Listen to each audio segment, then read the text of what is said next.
Hi friends, இன்றைக்கி நம்ம YouTube கிளாஸில் ரெடிமேட் மெஷர்மெண்ட் எப்படி மார்க் பண்ணுறதுன்னு பார்க்க போகிறோம். ஸோ 1 மீட்டர் துணியை எடுத்து அதை நம்ம ரெண்டாக பிரிச்சுட்டு நம்ம மார்க் பண்ணிக்கிறோம்.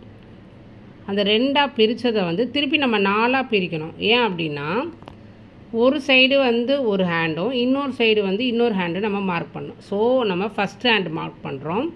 எப்படி மார்க் பண்ணுறோன்னா, ப்ளவுஸோட ஹேண்ட் லென்த்து எவ்வளோ வருதுன்னு செக் பண்ணுறோம்.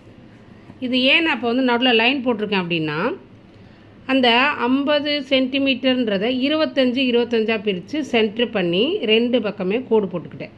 நல்லா தெரிஞ்சுக்கோங்க. 1 மீட்டரை ரெண்டாக பிரிக்கிறப்போ 50 சென்டிமீட்டர் 50 சென்டிமீட்டரு. ஸோ அந்த 50 சென்டிமீட்டர்ன்றதை 25 ரெண்டாக பிரித்து கோடு போட்டுக்கிட்டேன். ஸோ அதே மாதிரி 2 ஹேண்டுக்கு நடுவில் சென்டரை மார்க் பண்ணி அதை ஸ்கேல் வச்சு ஒரு கோடு போட்டுக்கிறேன். சரிங்களா? கோடு போட்டுட்டு ஒரு ஹேண்டு நம்ம இங்கே மார்க் பண்ணுறப்ப ப்ளவுஸோட ஹேண்ட் லென்த்து, அப்புறம் இந்த சைடு ஒரு ஹேண்ட் லென்த்தை மார்க் பண்ணுறோம். ஸோ நான் அதில் மென்ஷன் பண்ணிக்கிறேன். 4 பார்ட்டாக 1 2 3 4ன்னு 4 பார்ட்டாக பிரிச்சுட்டு 1 2ல் ஒரு ஹேண்டும் 3 4ல் ஒரு ஹேண்டும் நம்ம மார்க் பண்ணுறோம்.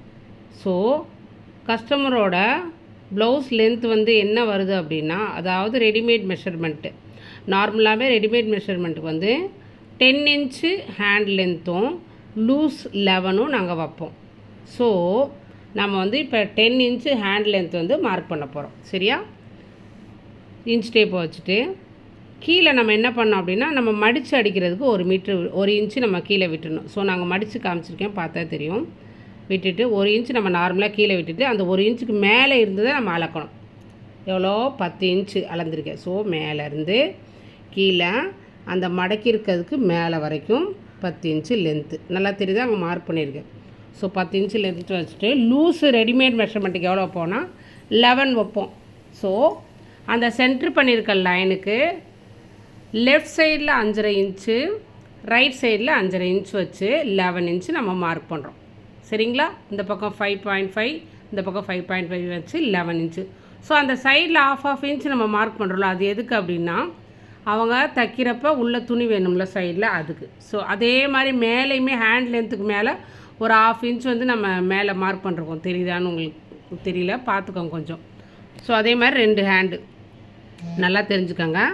ப்ளவுஸை ரெண்டாக பிரிச்சுட்டு அதை 4 பார்ட்டாக பிரிக்கிறோம். 25 ஸோ அந்த 1 2ன்றது ஒரு ஹேண்டும் 3 4ன்றது ஒரு ஹேண்டும். அந்த 1 2ன்றதில் ஹேண்டோட லென்த்து 10. ஸோ அந்த 10க்கு கீழே ஏன் 1 இன்ச்சு விட்டுருக்கேன்னா, அது மடக்கி அடைக்கிறதுக்கு. சரிங்களா? Hand loose 11. ஸோ அந்த 1ன்ற பார்ட்டில் ஒரு 5.5 இன்ச்சும் 2ன்ற பார்ட்டில் ஒரு 5.5 இன்ச்சு வச்சு 11 இன்ச்சு கை லூஸு வச்சுருக்கேன். கை லூஸ் மீன்ஸ் ஹேண்ட் அரவுண்டு. சரிங்களா? அதே மாதிரி அந்த சைட்லேயுமே கை லென்த்து ஒரு 10, லூஸு 11 வச்சு 5.5 பிரித்து மார்க் பண்ணி இது பண்ணிட்டேன். இப்போ ரெடிமேட் மெஷர்மெண்ட்டில் ஹார்ம் ஹோல் எப்படி மார்க் பண்ணுறது அப்படின்னா, நம்ம கை லென்த்துலேருந்து 3 இன்ச் கம்மி பண்ணிக்கணும். ரெடிமேட் மெஷர்மெண்ட்னாலே நம்ம கை லென்த் எவ்வளோ வைக்கிறோமோ அதுலேருந்து 3 இன்ச்சு கம்மி பண்ணால் 7 வருதா? ஸோ ஹேண்ட் லூஸ் கீழே அந்த லைன் போட்டுக்கோல்ல, அதுலேருந்து மேலே 7 இன்ச் எங்கே வருதோ அங்கே நம்ம மார்க் பண்ணிக்கிறோம். 4 சைடும், அதாவது ரைட் சைடு இருக்க ஹேண்டில் 2 பக்கமும், லெஃப்ட் சைடில் இருக்க ஹேண்டில் 2 பக்கமும். அதான் நான் மார்க் பண்ணி ஸ்கேல் வச்சு அந்த 7 அப்படின்னு வர்ற இடத்துல லைன் போட்டுக்கிறேன். 2 சைடும் பார்த்தா தெரியும். ஸோ மார்க் பண்ணிவிட்டு அந்த ஆர்ம் ஹோல் எப்படி நம்ம ட்ரா பண்ணுறது அப்படின்னா, இந்த சைடு நல்லா கர்வ் மாதிரி போட்டுட்டு உள் சைடு கொஞ்சம் ஒரு 1/2 இன்ச்சு 1.5 இன்ச்சு இறக்கி ஒரு ஷேப் கொண்டு வரணும். இது ப்ராப்பராக அந்த ஷேப் வரையணும்னு அவசியம் கிடையாது. ஏன் அப்படின்னா, நம்ம ஒன்லி ஒர்க் மட்டும்தான் போட போகிறோம். ப்ராப்பர் மெஷர்மெண்ட் ஸ்டிச்சிங் பண்ணுறவங்களுக்கு மட்டும்தான். ஸோ நம்ம இப்போ என்ன பண்ணோம் அப்படின்னா, அப்படியே சும்மா பார்த்தீங்கன்னா அது போடுறேன் பாருங்கள், ஒரு ஷேப் கொண்டு கீழே கொஞ்சம் ஒரு இந்த சைடோட கொஞ்சம் 1/2 இன்ச் லைட்டாக ஒரு கர்வ் கொடுத்து நம்ம அந்த ஷேப்பை கொண்டு வரோம். ஸோ அந்த கர்வ் கொடுத்து கொண்டு வரது பேக் சைடு, 2 பேக் சைடு, 2 ஹேண்டோட பேக் சைடு உள் பக்கமும் 2 ஹேண்டோட ஃப்ரண்ட் சைடு நம்ம 2 சைட்லேயும் வருது. பார்த்தாலே உங்களுக்கு தெரியும். இதுதான் நம்ம ப்ளவுஸோட ஹேண்டு மார்க்கிங்கு. ஸோ வீடியோ வந்து கொஞ்சம் ஸ்கிப் பண்ணாமல் பொறுமையாக பார்த்தீங்கன்னா கிளியராக புரியும். ஸோ இப்போ நம்ம பேக் மார்க் பண்ண போகிறோம். ஸோ பேக்குமே வந்து என்ன பண்ணோம் அப்படின்னா சென்ட்ரு பண்ணி நம்ம ப்ளவுஸோட லென்த்தை மார்க் பண்ணிக்கணும். ரெடிமேட் மெஷர்மெண்ட்டில் வந்து 14 இன்ச்சு இல்லைன்னா 15 இன்ச் வந்து லென்த் வைப்போம். சரிங்களா? ஸோ சென்ட்ரு பண்ணி ஸ்கேல் வச்சு 15 இன்ச்சு மார்க் பண்ணியிருக்கேன். சரிங்களா? 15 இன்ச்சு ஏன் அப்படின்னா 14 இன்ச் வந்து actual blouse rate actual blouse length. அந்த 1 இன்ச் வந்து எதுக்குன்னா மடக்கி அடிக்கிறது. ஸோ ஒரு ப்ளவுஸோட லென்த் எவ்வளோ இருக்கோ அதோட 1 இன்ச்சு எக்ஸ்ட்ரா வச்சு மார்க் பண்ணிக்கணும். மேலேருந்து 14 இன்ச் எனக்கு வேணும், ஆனால் 15 மார்க் பண்ணிருக்கேன். எதுக்குன்னா அந்த 1 இன்ச் வந்து மடக்கி எடுக்கிறதுக்கு. அதுக்கு கீழே கேப் விட்டுருக்கிறது வந்து கட்டிங் போகிறப்ப அந்த பிசுறு போகிறது, வேஸ்ட்டு போகிறது. சரிங்களா? ஸோ 15 இன்ச்சு சென்டர் பண்ணி மார்க் பண்ணிட்டேன். நெக்ஸ்ட்டு வந்து என்ன பண்ணுறோம் அப்படின்னா ப்ளவுஸோட ஷோல்டர், அதாவது நெக்குக்கு நடுவில் வர அந்த கேப்பு. ஸோ அது நார்மலாக ரெடிமேட் மெஷர்மெண்ட்டுக்கு 7 இன்ச்சு வைக்கணும். சரியா? இந்த பக்கம் 3.5 இன்ச்சு, இந்த பக்கம் 3.5 இன்ச்சு. ஸோ ஃபஸ்ட்டு மேலே ஷோல்டருக்கு அந்த ப்ளவுஸோட லென்த்துக்கு மேலே 7 இன்ச்சு மார்க் பண்ணிக்கிறோம். இந்த பக்கம் 3.5 இன்ச்சு, இந்த பக்கம் 3.5 இன்ச்சு வச்சு டாட் போட்டுட்டு அந்த சென்டர் டாட் பாயிண்ட் வந்து ஸ்கேல் போட்டுக்கிறேன். நல்லா புரியுதா? ப்ளவுஸோட லென்த்து 14னா 15 வைக்கிறோம். ஸ்கேல் போட்டு மார்க் பண்ணிவிட்டு அந்த 2 சைடு, அதாவது ஷோல்டரில் உள் பக்கம், அது நீங்கள் ஃபுல்லாக மார்க் பண்ணக்கப்புறம் தெரியும். அது ரெடிமேட் மெஷர்மெண்ட்டில் 7 வைக்கணும். சரியா? 7 வச்சுட்டு ஸோ அதுக்கு நேராக கீழே வந்து ப்ளவுஸோட டீப் வந்து ரெடிமேட் மெஷர்மெண்ட்டுக்கு 9.5 வைப்போம். ஸோ மேலே நம்ம மார்க் பண்ணதுலேருந்து கீழே வந்து 7.5 இன்ச்சு 9.5 இன்ச் வந்து மார்க் பண்ணிவிட்டு அதை அங்கே ஒரு டாட் வச்சுறோமா, வச்சுட்டு மேலே 7 வச்சோம்னா கீழே 8 வைக்கணும். டீப்பு நல்லா தெரிஞ்சுக்கோங்க. மேலே ஷோல்ட்ரு 7 வச்சோம்னா கீழே 8 வச்சு டாட் வச்சுட்டு ரெண்டையும் ஒரு ஸ்கொயர் கொண்டு வந்துடுறேன். புரியுதா? ஷோல்டரு உள் சைடு 7 வச்சுக்கிறோம். அதே ஷோல்ட்ரு கீழே எப்படி மார்க் பண்ணுறோன்னா ப்ளவுஸோட லென்த் மார்க் பண்ணிவிட்டு அப்படியே கீழே 8 வச்சு ஸ்கேல் போட்டுறோம். எந்த ஷேப் மார்க் பண்ணாலும் ஃபஸ்ட்டு ஸ்கொயர் மார்க் பண்ணிவிட்டு தான் அதுக்கப்புறம் அதில் நம்ம ஷேப் கொண்டு வரணும். டீப்போ இல்லை வி நெக்கு இல்லை பாட் நெக்கோ இல்லை எந்த நெக்காக இருந்தாலும் ஸ்கொயர் பண்ணிவிட்டு அதுலேருந்து தான் மார்க் பண்ணணும். அதே மாதிரி அந்த ஷேப் கொண்டு வரப்போ எத்தனை இன்ச்சில் நம்ம ஷேப் ஒரு சைடு கொண்டு வரோமோ அதே ஷேப்பு தான் இந்த சைடும் அந்த இன்ச்சை மார்க் பண்ணி போடணும். இப்போ நான் இது இந்த ஒரு சைடு வந்து 2 இன்ச்சில் வச்சு அந்த கர்வ் கொண்டு வரணும். ஸோ அந்த சைடுமே அந்த 2 இன்ச்சில் வச்சு தான் அந்த கர்வ் கொண்டு வரணும். அப்போ தான் அந்த ஷேப்பு நம்மளுக்கு கிடைக்கும். செக் பண்ணிங்கன்னா இந்த பக்கம் 2 இன்ச்சு, இந்த பக்கம் 2 இன்ச்சு. ஸோ இப்போ வந்து நார்மலாக ரெடிமேட் மெஷர்மெண்ட்டுக்கு யூ நெக் போடும். ஸோ யூ நெக்கு மார்க் பண்ணியாச்சு. இது மார்க் பண்ணிவிட்டு அப்புறம் நம்ம கீழே என்ன பண்ணுவோம் அப்படின்னா, இது வரைக்கும் புரியுதா? என்ன அப்படின்னா ப்ளவுஸை வந்து பாதியாக மடக்கி பேக் நெக் மார்க் பண்ணிக்கிறோம்.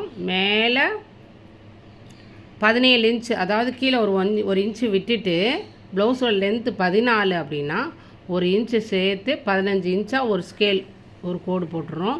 ஸோ அந்த சென்ட்ரு பண்ணி ப்ளவுஸோட உள்பக்கம் ரெடிமேட் மெஷர்மெண்ட்டு 7 வைக்கணும். ஸோ அந்த 7 வச்சு மேலே ஒரு டாட் பண்ணி போட்டுறோம். ஸோ அதே கீழே வந்து 8 வச்சு அதையும் வந்து ஸ்கொயர் பண்ணிடுறோம். அந்த கீழேன்றது என்னென்னா ப்ளவுஸோட டீப்பு வச்சு கீழே மார்க் பண்ணிவிட்டு ஸ்கொயர் போட்டுறோம். இப்போ என்ன பண்ணுறோன்னா இடுப்பு வந்து எவ்வளோ வருதுன்னா ரெடிமேட் மெஷர்மெண்ட்டுக்கு 30 தான் வைப்போம். ஸோ 30 வைக்கிறப்ப பேக் மட்டும் நம்ம மார்க் பண்ணுறோன்னா 15 மார்க் பண்ணிடுறோம். இடுப்போட லூஸு மீதி 15 ஃப்ரண்ட்டு போயிடும். ஸோ இடுப்போட லூஸு 15 மார்க் பண்ணிவிட்டு ரெடிமேடு மெஷர்மெண்ட்டுக்கு ஹார்ம் ஹோல் வந்து பேக்கில் எப்படி மார்க் பண்ணோன்னா 8 இன்ச் தான் வைப்போம். சரியா? ஸோ அந்த இடுப்பு லூஸ்லேருந்து மேல் பக்கமாக ஸ்கேலை வச்சு 8 இன்ச் வர இடத்துல ஒரு டாட் வச்சிடறோம். சரியா? டாட் வச்சுட்டு ஸோ அந்த இடத்துல வந்து ஸ்கேல் பண்ணிடுறோம். ரெடிமேட் மெஷர்மெண்ட்டில் எவ்வளோ வைக்கிறோம்? 8 இன்ச்சு. ஸோ இந்த பக்கம் 8, இந்த பக்கம் 8 மார்க் பண்ணிவிட்டு ஸ்கேல் வச்சு நம்ம கோடு போட்டோம்னா ஹிப்பு வந்து ஹார்ம் ஹோல் வரைக்கும் அந்த நம்ம லூஸ் மார்க் பண்ணிடுறோம். சரிங்களா? ஸோ இப்போ நம்ம அந்த 8 இன்ச்சில் மார்க் பண்ணிவிட்டு ஸ்கேல் வச்சு நம்ம கோடு போட்டுடுறோம். ஸ்கேல் வச்சு கோடு போட்டுட்டு மேலே வந்து ரஃப்பாக ஒரு கர்வ் கொண்டு வரோம் ஹார்ம் ஹோல். ஸோ ஸோ எதுக்கு அப்படின்னா நம்ம ஸ்டிச்சிங் பண்ணுறதா இருந்தால் பேக்கில் வந்து அந்த ஹார்மோல் நம்ம மார்க் பண்ணுறது வந்து கரெக்டாக எத்தனை இன்ச்சு இறக்கணும் ஏற்றணுன்றது அதுக்கேற்ற மாதிரி கோவை கொண்டு வந்துடலாம். இது நார்மலாக நம்ம ஒர்க் போடுறதுக்கு தான். ஸோ நம்ம ரஃப்பாக போட்டால் போதும். ரெடிமேட் மெஷர்மெண்ட்டில் கீழே இடுப்பு 30 வச்சுட்டு 30 மீன்ஸ் பேக்கில் வந்து 15, ஃப்ரண்ட்டில் 15. ஸோ பேக் 15 வச்சுட்டு ரெடிமேடில் வந்து ஆர்மோல் வந்து பேக்கில் வந்து 8 வைக்கிறோம். ஸோ அந்த இடுப்பு லூஸ்லேருந்து சைடில் இந்த பக்கம் 8 இந்த பக்கம் 8 வச்சு ஸ்கேல் போட்டுடுறோம். 8 மார்க் பண்ணுறேன் பார்த்தா உங்களுக்கு தெரியும். ஸோ 8 வச்சுட்டு மார்க் பண்ணிவிட்டு ஸ்கேல் போட்டுரும். ஸ்கேல் போட்டுட்டு அப்படியே ஹார்மோல் வந்து அந்த கர்வை கொண்டு வந்துடும். இந்த சைடும் இந்த சைடும். நான் வந்து இப்போ ஸ்பீட் பண்ணி போட்டால் உங்களுக்கு புரியாதுன்றதுக்காண்டி பொறுமையாக ஸ்லோ பண்ணி வீடியோ போட்டிருக்கேன். ஸோ ஸ்கிப் பண்ணாமல் பாருங்கள், அப்போ தான் உங்களுக்கு தெளிவாக புரியும். மார்க் பண்ணிவிட்டு ஸ்கேல் வச்சு கோடு போட்டு மேலே ஹார்மோல் வந்து சும்மா அந்த வளைவாக கொடுத்துக்கிறேன். சரிங்களா? ஸோ அப்படி நம்ம மார்க் பண்ணுறப்ப மேலே ஷோல்டரில் வந்து 2 இன்ச்சு தான் விடுவோம். ஷோல்டர் பட்டின்றோம்ல, அது ரெடிமேட் மெஷர்மெண்ட்டில் 2 இன்ச்சு வச்சு மார்க் பண்ணி அந்த கீழே 8 இன்ச்சுக்கும் மேலே இருக்க அந்த ஷோல்டரு 2 இன்ச்சுக்கும் நடுவில் ஒரு வளைவு போடுறோம். ஸோ பேக் நெக்கு முடிஞ்சிருச்சு. ஸோ நெக்ஸ்ட்டு இது முடிச்சுட்டு நம்ம ஃப்ரண்ட் நெக்கு மார்க் பண்ணோம். எப்போயுமே வந்து ப்ளவுஸ் மார்க்கிங்கில் ஃபஸ்ட்டு 2 ஹேண்டு மார்க் பண்ணி ஒர்க் போட்டுருணும். அதுக்கப்புறமா பேக் நெக் மார்க் பண்ணி ஹிப்பு எல்லாமே மார்க் பண்ணி நம்ம ஒர்க் போட்டுருணும். ஸோ லாஸ்ட்டில் தான் ஃப்ரண்ட் நெக்கு மார்க் பண்ணணும். ஏன் அப்படின்னா பேக்கில் எவ்வளோ ஹேண்டுக்கு ஒர்க் போட்டு ஃபினிஷிங் பண்ணிவிட்டு அதில் கொஞ்சம் இந்த சைடில் வந்து 40+ சைஸ் இருந்தால் நம்ம வந்து ஜாயின் போட்டுக்கலாம். அதே மாதிரி பேக்கு நம்மளுக்கு முக்கியம். ஸோ பேக்கும் மார்க் பண்ணிட்டு அந்த பேலன்ஸில் தான் ஃப்ரண்ட் நெக் போடணும். ஏன்னா அந்த ஃப்ரண்ட் அந்த பட்டி மற்றபடி அந்த இதெல்லாம் வரல மார்க்கிங்கு பாயிண்ட்லாம் அதெல்லாம் வந்து நம்ம வந்து ஜாயின் போட்டுக்கலாம். அது பிரச்சனை கிடையாது. அதனால் எப்போயுமே ஃப்ரண்ட்டு ஹேண்டு லாஸ்ட்டில் தான் ஃப்ரண்ட் நெக். ஸோ ஃப்ரண்ட்லேயும் அதே தான். பேக்கில் எப்படி 7 வச்சுமோ ஃப்ரண்ட்டில் அது அப்படியே பாதியாக 3.5 ஒரு சைடு மட்டும் தானே ஒர்க் போடும். ஸோ ஃப்ரண்ட் நெக் மார்க் பண்ணுறப்ப கொஞ்சம் ஜூம் பண்ணி வச்சுருக்கேன். பேக்கில் எப்படி 7 இன்ச்சு நம்ம மேலே அந்த நெக்கு டீப் வச்சோமோ அதே மாதிரி ஃப்ரண்ட் வந்து 3.5 இன்ச்சு ஒரு சைடு தானே மார்க்கிங் பண்ணுவோம். ஸோ 3.5 இன்ச்சு அந்த ஷோல்ட்ரு அந்த ஸ்ட்ராப் வந்து 2 இன்ச்சு வச்சுட்டு ப்ளவுஸோட ஃப்ரண்ட் நெக் லென்த் வந்து 7.5 கேட்டிருக்காங்க. ஸோ 7.5ல் ஒரு டாட் வச்சுட்டு ஸோ அதை நம்ம வந்து ஜாயின் போட்டுக்கிறோம். ஃப்ரண்ட் நெக்கும் அதே மாதிரி ஸ்கொயர் பண்ணிட்டு கீழே இந்த 3வது டாட் எப்படி வச்சோம் அப்படின்னா மேலே 3.5 வச்சோம்னா கீழே 4 வைக்கணும். சரியா? மேலே 3.5னா கீழே 4 வச்சுட்டு ஸோ